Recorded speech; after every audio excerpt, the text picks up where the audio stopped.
Le Point Bourse vous est présenté par Bourse Direct.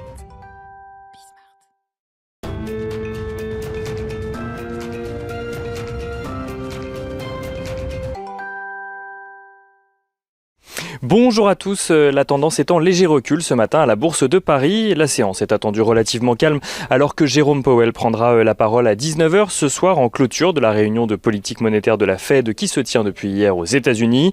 Les investisseurs vont scruter cette prise de parole avec beaucoup d'intérêt. Trois sujets sont notamment attendus, les projections de croissance de la Fed, les anticipations d'inflation et les prévisions en ce qui concerne l'évolution des taux d'intérêt. Les investisseurs craignent en effet que l'amélioration de l'environnement économique ne force l'institution à procéder à une réduction de son soutien à l'économie américaine plutôt que prévu.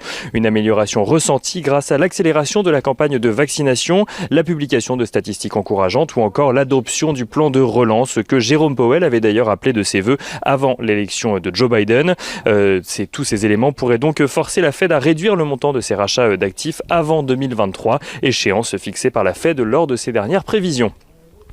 Si Jérôme Powell et d'autres représentants de la Fed ainsi que Janet Yellen, l'ex-présidente de la Fed et actuelle secrétaire au Trésor américain, ont multiplié les discours rassurants à ce sujet les dernières semaines, estimant notamment que les objectifs d'emploi et d'inflation étaient loin d'être atteints. Ces craintes se ressentent toujours dans les rendements obligataires aux États-Unis avec un taux à 10 ans à 1,63% ce matin et un taux à 30 ans aux alentours des 2,38%.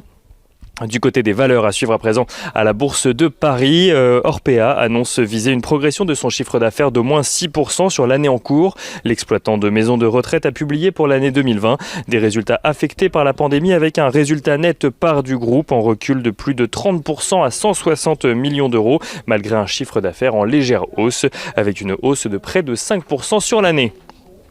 À Paris, toujours ADP annonce de son côté que son trafic a reculé de 67,5% en février par rapport à il y a un an, tandis que Vinci Airport fait lui part d'un recul de 84,5% sur un an au mois de février également.